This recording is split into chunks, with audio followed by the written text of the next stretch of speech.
Congress has been in session in person for these first 3 weeks that Trump has been in office. So in a lot of cases, that means individual senators and members of the House, they can't get home to their districts yet. They've only been able to convene town halls thus far by phone, teletown halls, or in some cases by Zoom. But I want you to look at this. I don't know that this has been reported elsewhere, at least in aggregate, but I was shocked by these numbers today, and we started looking this up today. Look at the numbers they're getting at these town halls. Congressman Jimmy Gomez from California says nearly 10,000 people, more than 9,800 people, called in from his district for his telephone town hall. He called a town hall on the phone, and 9,812 people from his district called in. Wow. Congressman Brendan Boyle from Pennsylvania, he just convened what he called an emergency town hall for his district in Pennsylvania. It had more than 10,000 people calling in.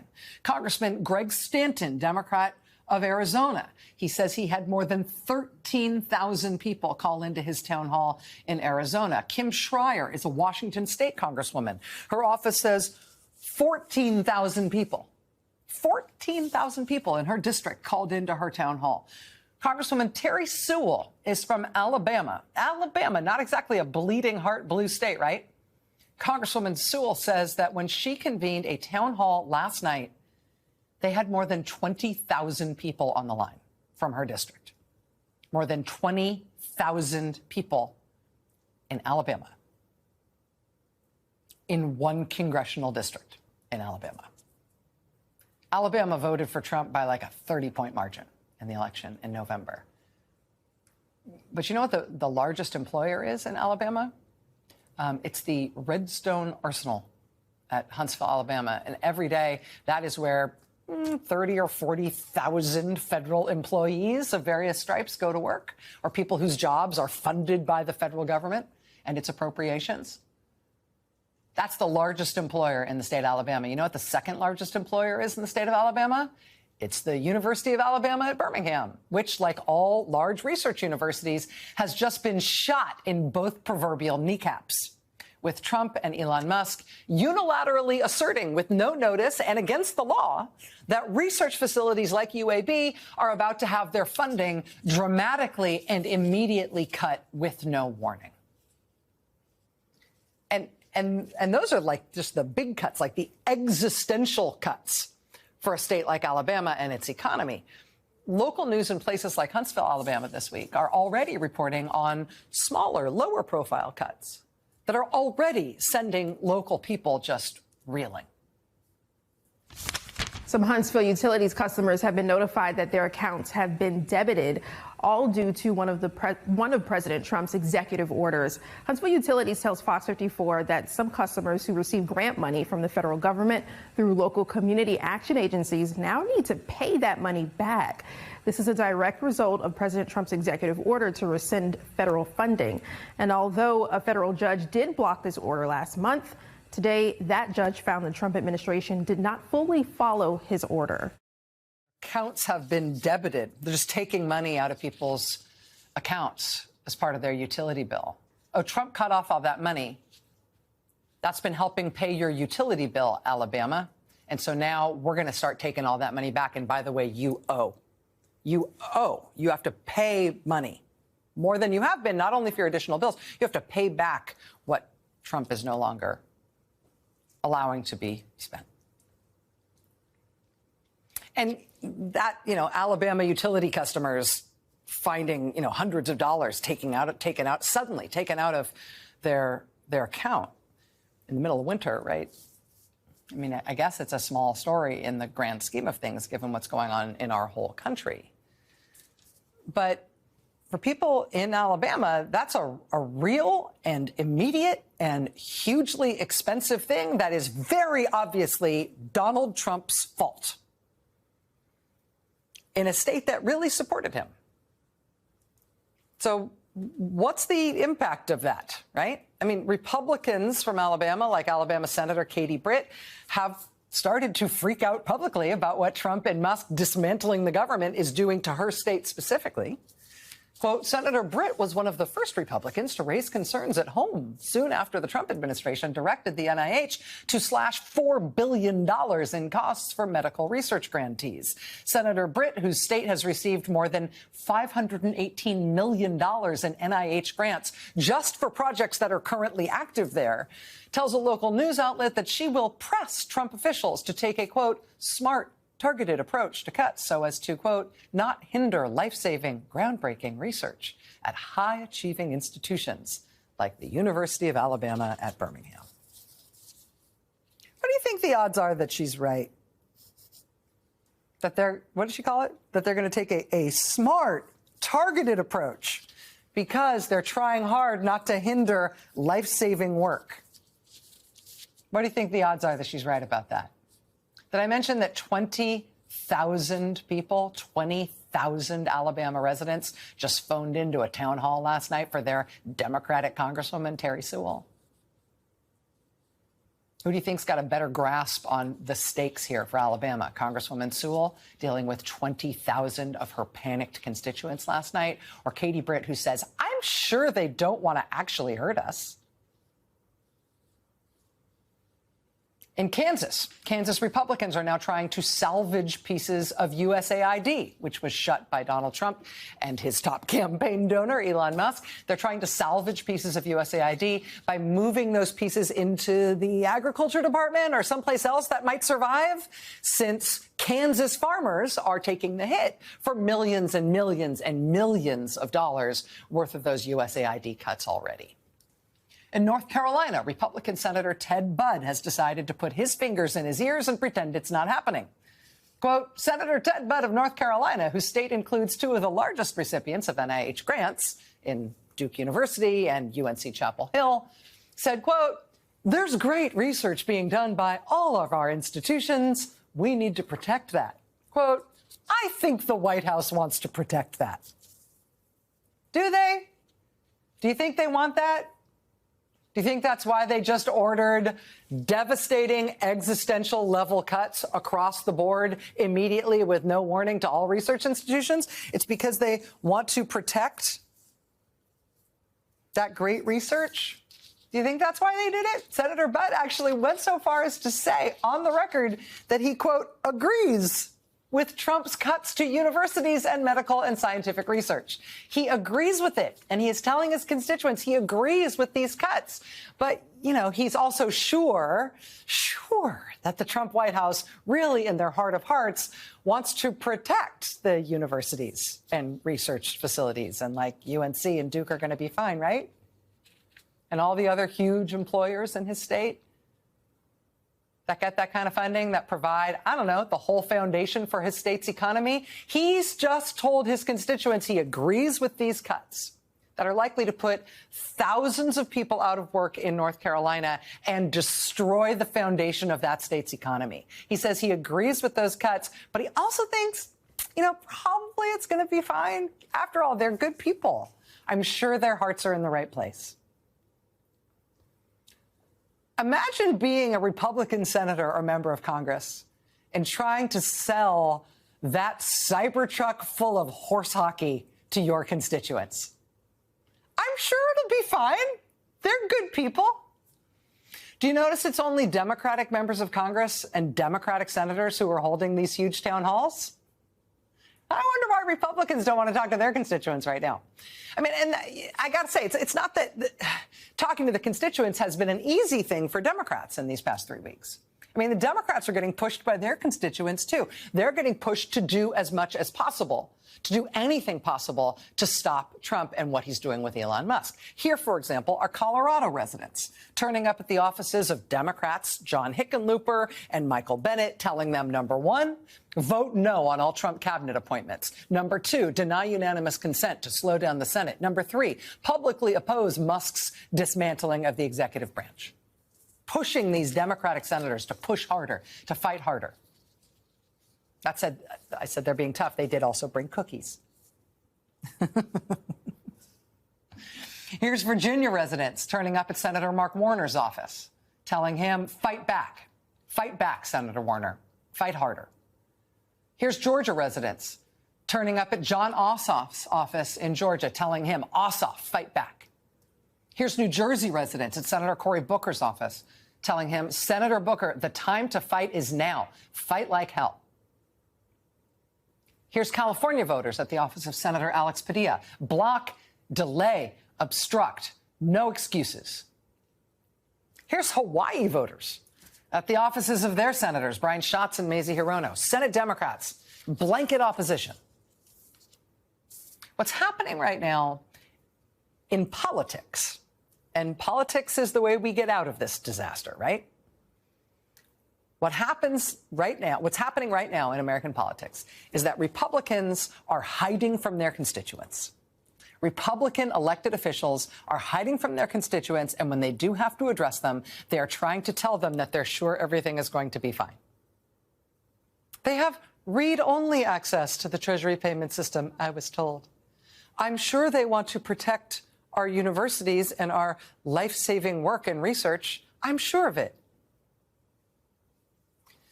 Republicans are hiding from their constituents, and when they have to talk to them, they're telling them, la, la, la, la, la, I'm sure it's going to be fine, when clearly it is not going to be fine. Democrats are not hiding from their constituents.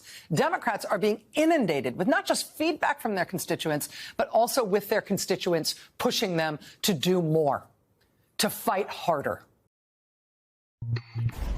Donald Trump's unelected co-president Elon Musk has control over virtually every part of our government as head of the so-called Department of Government Efficiency, which is not a department. And crucially, he can hide everything he is doing from the American public. You see, because Trump has designated his department initiative as presidential records, which is not what departments are, which means he now is able to skirt open records laws, according to the New York Times. And as Elon Musk moves to dismantle programs that serve seniors and school children, working families, not to mention like desperately poor folks across the world, or like literally just today, illegally revoking $80 million appropriated to New York City from FEMA for migrants by just straight up, get this, taking it out of the city's bank account somehow. And doing this, Musk is, while he is profiting from his own government contracts, as congressional Democrats pointed out today in the very first ever DOJ oversight hearing. I'll ask you, Mr. Talcove, do you know how much money a day Mr. Musk will receive from the federal government for his contracts? No. The answer is $8 million a day. Ms. Royal, do you know how much the average person in this country who survives on Social Security, one of our seniors who's worked their entire life, about how much they have to survive on a day? I do not. $65 a day. We're not looking into Elon Musk's $8 million a day. This subcommittee, chaired by Marjorie Taylor Greene and the House Republicans, is looking into your grandmother's $65 a day. Alex Wagner, host of Alex Wagner Tonight, is digging into all of the attacks on federal workers and programs on a great new podcast, Trumpland, with Alex Wagner, and she joins me now. I've been loving the podcast, by the way. It's been fantastic. And one of the things here is just the crazy inversion of secrecy. Like, his whole thing is transparent. We're telling you, no one knows anything they're doing, and you've been talking to people on the other end who they don't know what's happening until... Well, it's like the free speech thing, right? Yes. Until it's not about free speech, it's about turning Twitter into a cesspool for right-wing paranoia. Yeah. I will say this. I was outside the Treasury building last week, and the Musk thing, I think, is a real problem for Trump. He is not Donald Trump, and as we know, the Trump glow does not extend to anyone else in his orbit. And Musk is a very easy, I'm not going to say target because I think it's earned.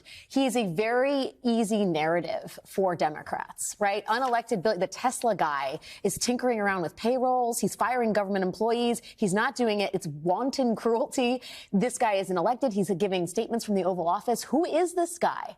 And if I saw the protest in front of the Treasury building, and it was the first time, as one of the attendees told me, it felt not like a protest, but a rally for the left. It felt like, okay, we have figured out who the enemy is here. This is different. This is a new narrative, and we can work with this, because all of this is nothing the American public bargained for. That is so well said. I mean, one of the things that's so wild, too, is that there was a statutorily enshrined set of officials with the job of identifying waste, fraud, and abuse. Yes. The inspector generals. he's, we have a chart that shows of fired IGs, the ones that he fired illegally without the requisite notice, identified $183.5 billion in waste, fraud, and abuse. Yes. And you interviewed some of these inspectors general. Yeah, I interviewed one of them. I think we have a little bit of a clip from him if we have time to play it. Can we play it? Let's play it. Do you have a theory about why you were fired? I don't have a theory. Nobody's given me a reason. But you could speculate it's because of our independence, that the administration doesn't want to have inspector generals who by statute are independent. I mean, the point of these guys... That's the VA, the largest healthcare provider in the country. Yes, at the VA, right? That's what he does. And these guys are also all lawyers, right? They are not going quietly into this good night. Today, Michael Missel, who's the man I interviewed in there, that IG, he's part of a group of inspectors general who are suing. There's a very clear protocol about how you fire an inspector general, and Trump and his allies did not follow it. In fact, Lindsey Graham said it was technically illegal. It is absolutely illegal, and it flies in the face of everything Trump and Musk say they're doing, which is to curb waste, fraud, and abuse. One of the things that comes across in that Missel interview and in a bunch of the reporting you're doing, which I think has been incredibly helpful in the texture of this, is because of this lack of transparency and this weird sort of I'm the king feeling to Musk.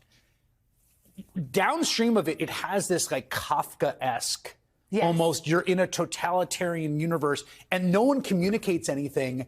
And all of a sudden you lost your job or whatever and you have no idea what's going on. And there's this one employee you talk to at the Department of Education, right? Yes. Tell me what happened to this employee. So 5 years ago, during the Trump administration, there was a mandated DEI training. Okay, wait, let's just slow it down. Just during the Trump administration, because he was president before. Betsy DeVos was the Secretary of Education. She was a big booster. You can find clips of her boosting this program. It was a training about DEIA, actually, diversity, equity, inclusion, and accessibility. And a bunch of Department of Education employees followed the script, took the training. Some of them were go-getters, ambitious. They didn't want to, if it was suggested, enhancement for their job training, they did it. And now, because the DOJ purge is so haphazard and wanton, they're finding the people to fire basically by looking at search terms, keywords. Did you go through a DEI training? You will be fired. It doesn't matter that the people who went to the DEI training did it while Donald Trump was president. And so you talked to someone. Yes. So I talked to someone. Let's just play the audio. My daily job is not working in DEIA, so I was wondering what was going on and could it be related to that? And my supervisor dug deeper into it and found out that it was related to that due to a 2-day training course that I took relative to DEIA. He took the training course. 2-day training course 5 years ago when Betsy DeVos was secretary and Trump was president. Doesn't work on DEI stuff now, but has been put on administrative leave. No idea whether he's ever going to return back to work because he did what he was told to do under the Trump administration. I mean, it is Orwell. It is Kafka. It makes no sense at all. And I asked Chris Rufo, who's one of the architects of this, on the podcast. And he said, well, I don't know about these individual cases. It's like Elon Musk being asked about the condoms in Gaza, right? Yeah. They will never admit fault. They would never admit that the sort of vetting process here is non-existent and that very serious mistakes are being made. Well, and I also think that I would say that one interpretation of what they're doing, the most cynical, and one that I think is persuasive in some ways, is they want to eliminate non-white people from positions. They want to eliminate women from prominent positions. It's not just they want to get rid of this program, but they actually want to get rid of people that aren't. But some of them white aren't men. Some of them are men. Some of them are white. Some of them are veterans. Right. It is all the things. Right. It is both ideologically malicious and haphazard and sloppy. And completely sloppy and basically stupid. Alex Wagner, it was so good to have you here. Seriously, you've been doing phenomenal reporting. Thank you, my friend. I've been listening to the podcast every week. Be sure you check it out. It's called Trumpland, and you can scan the QR code on your screen to listen now. 50 past the hour. Let's go to Vaughn Hilliard. What's going on in the Senate? Tulsi Gabbard has officially been confirmed as the next director of national intelligence for this Trump administration by a 52-48 vote. Jose, Republican majority here backing her confirmation and ultimately putting her atop the U.S. intelligence agencies. The Mitch McConnell, ultimately the only Republican to vote against her nomination. This is the second nominee of Donald Trump's in which Mitch McConnell has voted no, but notably Lisa Murkowski, Susan Collins, who were skeptical of her nomination, ultimately voted to confirm her. The next nomination up is Robert F. Kennedy Jr. Democrats are going to begin to take the Senate floor this afternoon through the night to denounce his nomination in what we expect to be a unanimous opposition among all Democratic senators tomorrow morning when his vote is ultimately taken up for his confirmation around the 7 a.m. Eastern hour time. Now, the question with Vice President Vance, who could be a tiebreaker vote for that nomination, he is overseas presently and will be tomorrow here.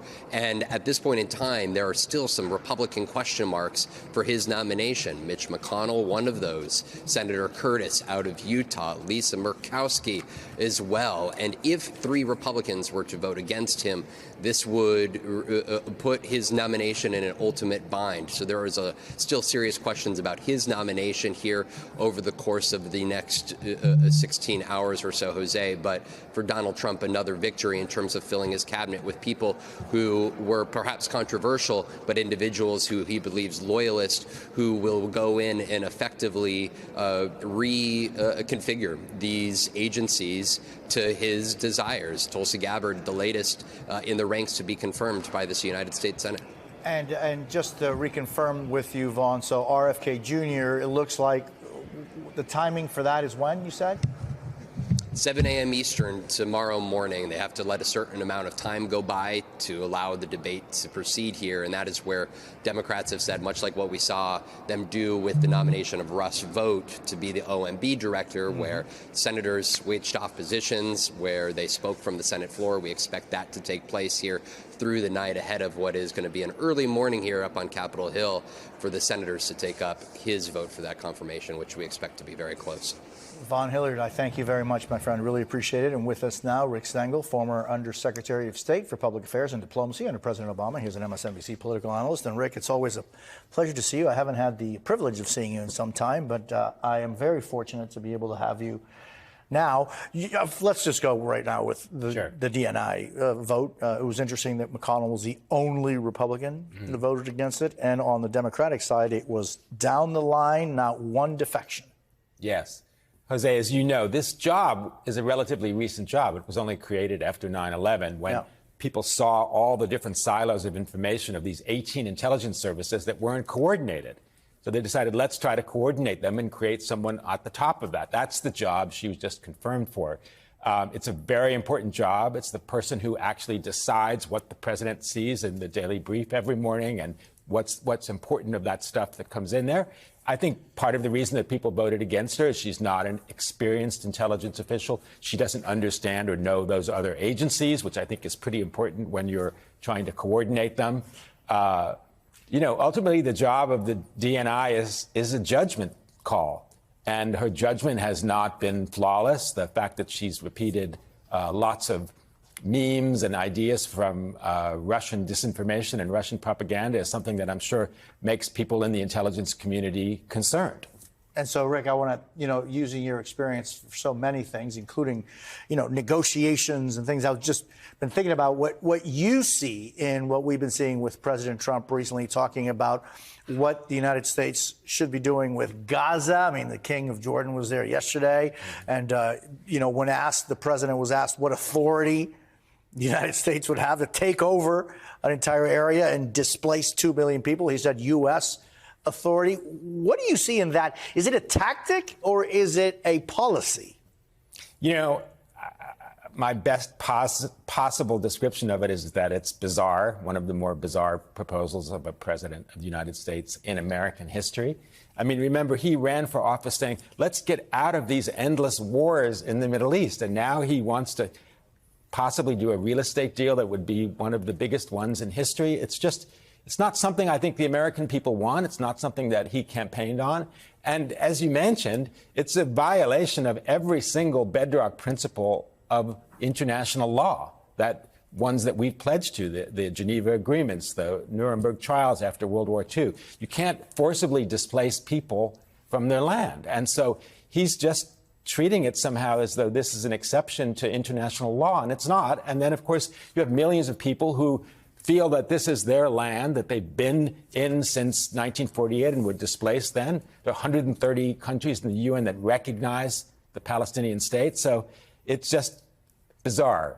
And I just keep thinking, I mean, it's almost as though that is such a difficult thing to talk about and to do. I mean, you know, it's certainly not Abraham Accords. It's certainly not Camp David. I mean, there's nothing in this that is, you use the word bizarre, but there's nothing in this that shows any possibility that something like this could happen. I mean, what do you do with 2 million people? What do you say? No, you don't have the right to come back. You do have the right to come back. I mean, possibilities have to exist in order for something to be carried out. Well, I mean, to use your construction, is this some kind of elaborate bluff? And maybe he's doing it to make what he says about Greenland and Canada seem less bizarre.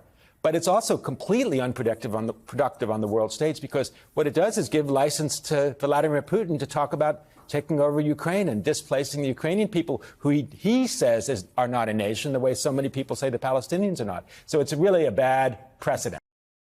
There is brand new reporting today that reveals that the planned purge of DOJ and FBI rank and file, as well as any leadership of any official who diligently and unapologetically pursued January 6 cases, might have missed a spot. NBC News reports this, quote, in the months after the January 6 attacks, a hard-charging federal prosecutor in Manhattan eagerly oversaw efforts to find and arrest Capitol rioters in the New York area.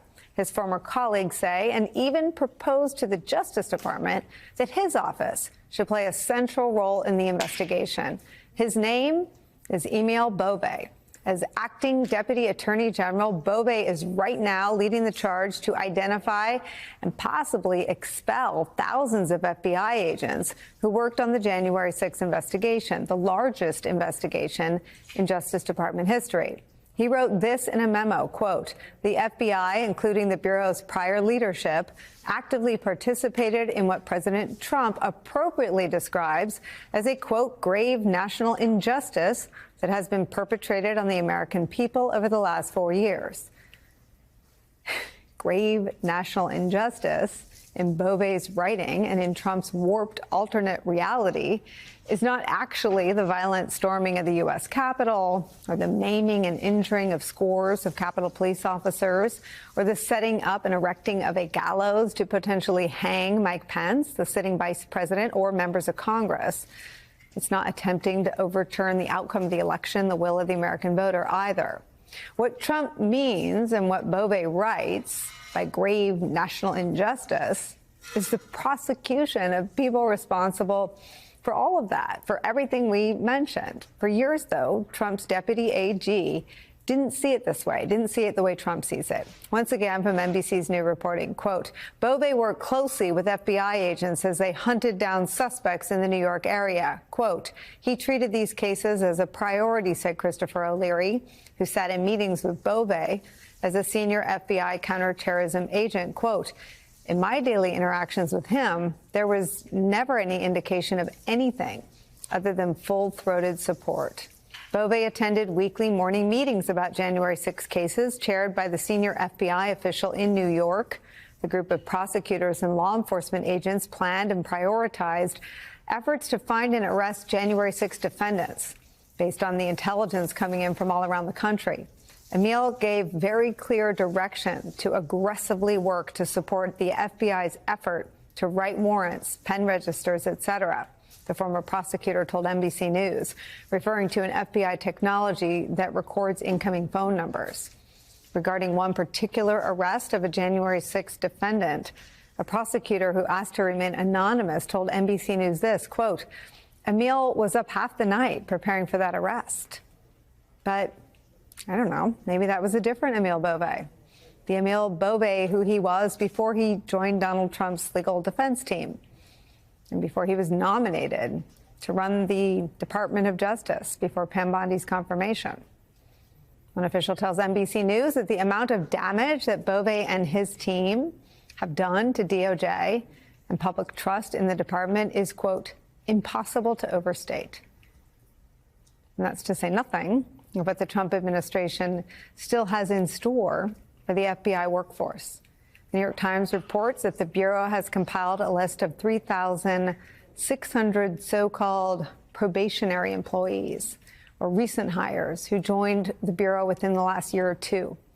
They're on that list as part of the Trump administration's efforts to slash the federal workforce.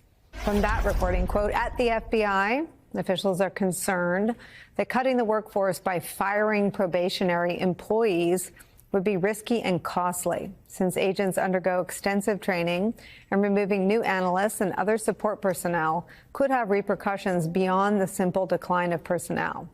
Natalie Barra, the president of the FBI Agents Association, said the probationary employees represent roughly 10% of the agency's workforce, and their dismissal would reverberate widely.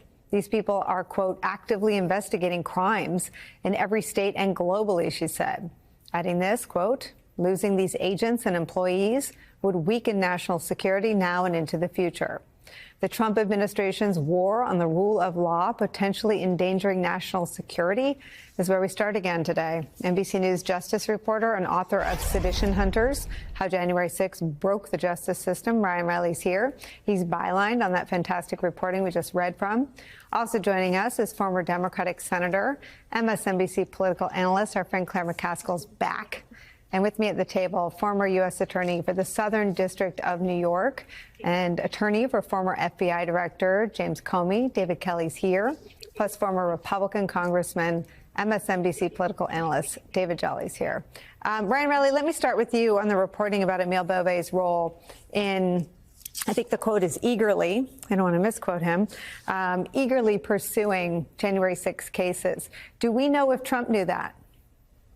We don't. I mean, a lot of people within the FBI and DOJ were in some way involved in these cases. This, again, is the largest was the largest investigation in FBI and DOJ history in terms of the number of defendants. It was an incredibly widespread operation, and you have people all up and down the chain of command at the FBI and a lot of U.S. attorneys' offices who had to help out with this in some capacity. So it's just a huge amount of people. But the anger about this within the Bureau and within the Justice Department, I really don't think can be overstated. I had someone, use a term that I can't use on the airwaves here to refer to the acting Deputy Attorney General and referred to him as a traitor, saying that this was someone who switched sides, right? Who went from championing these cases all the way to targeting individuals who pursued these cases to begin with, even though he had that background as a career attorney. And a lot of people, because of that background, I think gave him a little bit of a leash and thought that, okay, maybe this is someone who's sort of sober-minded who will come in here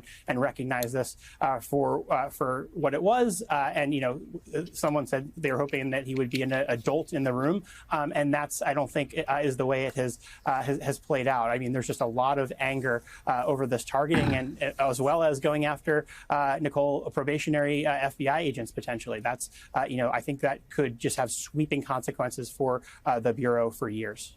So Emil Bove sat in a meeting every morning after suggesting that SDNY should take over, that the counterterrorism unit should take over a bunch of the January 6 cases.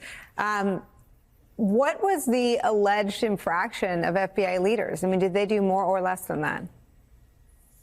It's a good right. It's a good question about what the FBI.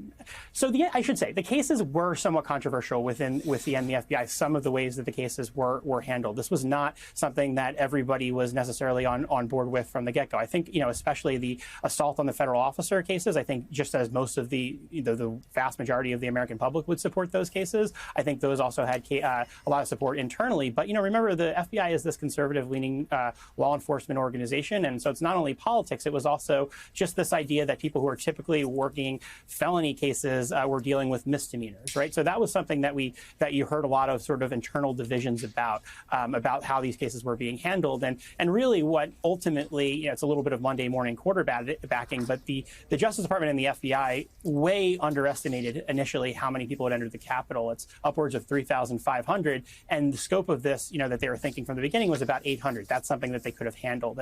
And that's just not where all of this ended up. But, it was, I think, especially learning that the acting Deputy Attorney General had tried to bring this up to SDNY was shocking, because even for SDNY folks, that's a pretty bold move to suggest that the attack on the Capitol should actually be prosecuted out of New York. I'm not sure how folks in D.C. necessarily felt about that in the field office here and in the U.S. Attorney's Office here, which ultimately took the guiding hand and directed how all of these cases were handled, while they still had a lot of opposition from out in the field within the FBI over these cases. There were just field offices where you could not get progress to be made. People were sitting on their hands. So this is, something I think that divided the FBI just as it sort of divided the nation, Nicole.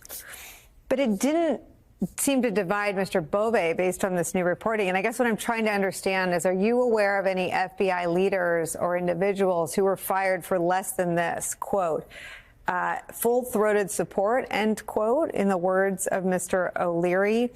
This action, quote, Bove attended weekly morning meetings about January 6 cases chaired by the senior FBI official in New York. The group of prosecutors and law enforcement agents planned and prioritized efforts to find and arrest the January 6 defendants based on intelligence coming in from all around the country. And this, Emil gave very clear direction to aggressively work to support FBI's efforts to write warrants, pen registers, etc., referring to FBI technology that records incoming phone numbers. Are you aware of any FBI leadership or agents who were fired for less than that? Well, the FBI, you had the few people in the leadership who have been pushed out. Right now, it's sort of people wondering who is going to be on the chopping block, because we haven't seen those necessarily mass firings yet, but they've gathered this list of individuals who participated in these cases. I think the most direct comparison would probably be those assistant U.S. attorneys who were shown the door and kicked out because they touched January 6 cases. Those explicitly were individuals who were hired for these January 6 cases initially, and they were hired as term prosecutors, meaning that they were only expected to be there for 2 years, but often those jobs turn permanent. But what happened sort of after the election is a lot of these individuals were assigned to other cases, right? So you had a lot of individuals who, despite Trump's claim that they really want to crack down on crime in D.C., who were being trained and had, in fact, been trained and were set on Inauguration Day, in fact, to be, or rather the week after Inauguration Day, to be going to court to handle violent crime cases in Superior Court, because D.C. is a little bit unique in that it handles both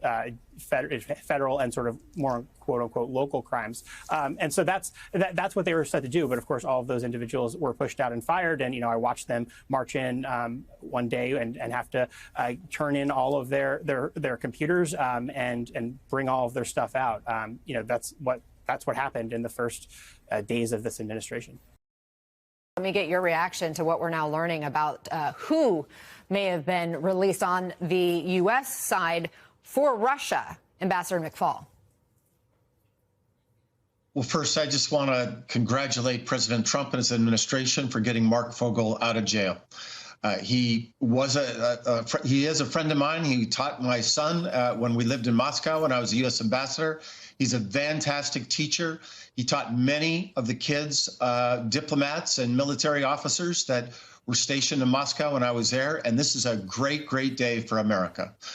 With respect to who was traded, I've just seen the same reports about this crypto criminal. Frankly, I don't really care. I'm elated that Mark Fogel is out of jail. And I'm a little more worried about what this might mean for negotiations with Ukraine, because what I'm hearing about some comments that have been made today about concessions we're giving the Russians, including pressuring the Ukrainians to give territory and not allowing them to join NATO, that seems far more consequential in terms of a bad deal than whether or not we release this crypto criminal or not. Well, we know that the administration, though, has been less than transparent about what kind of dealing went on behind the scenes in order to release Fogel. Like you said, though, everyone can celebrate he's been released. Let me play part of what President Trump said about this release as a potential step toward ending the war in Ukraine. Watch. It could be a big, important part of getting the war over with Ukraine. And we appreciate President Putin's what he did. He was able to pull it off for you, right? He was able to pull it off. We think, and you're here, and you're here, so it was great. We'll tell you a little bit more about it tomorrow, but I think we've made great progress on the war also. Getting the war, I want to get the war ended. Adding to that, Ambassador, earlier this morning, Defense Secretary Pete Hegseth said the U.S. will not be involved in any peacekeeping missions there, that the return to Ukraine's 2014 borders is, quote, unrealistic, and with NATO membership looking unlikely. How do you see the Trump administration handling potential negotiations to end this war?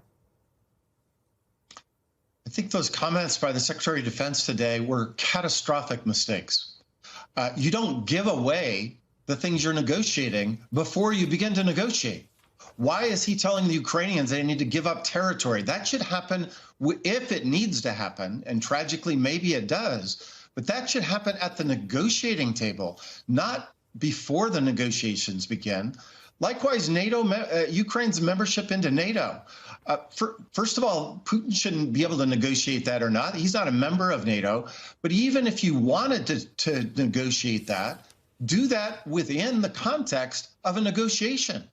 What are the Ukrainians getting from these concessions? They're getting nothing. I've negotiated with the Russians, and I can tell you, you give them anything, they pocket it, and then they ask for more. So I honestly do not understand this strategy. We should not negotiate ahead of ourselves with ourselves before we sit with the Russians. And of course, the Ukrainians need to be sitting at the table when we are negotiating about the future of their country. We should not be doing it without them present at the table. Stay with me. I want to go back to Peter Alexander, who has some new reporting. Peter? Yeah, that's right. This is from my colleague, NBC's senior White House correspondent Garrett Haake, speaking to an American official who now confirms that the Trump administration is releasing a man by the name of Alexander Vinnik, a cyber criminal who last year pleaded guilty to conspiracy to commit money laundering.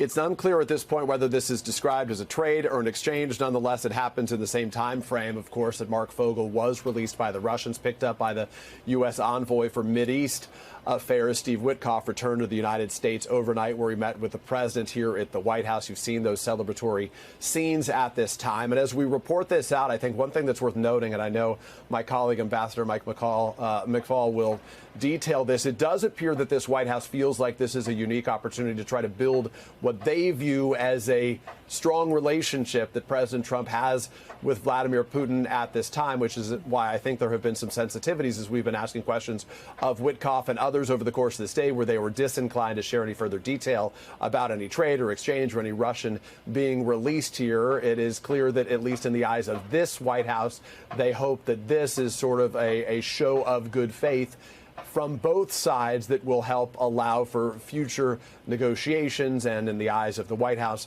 opportunities to work together going forward. Anna. Ambassador, a quick final thought on that. I'm all for negotiations. I think this is a goodwill gesture, but they have to be negotiations that lead to a lasting peace. They can't be capitulation. They can't be appeasement just because you like Vladimir Putin. And I hope they get serious about an enduring peace, not just giving Putin everything he wants.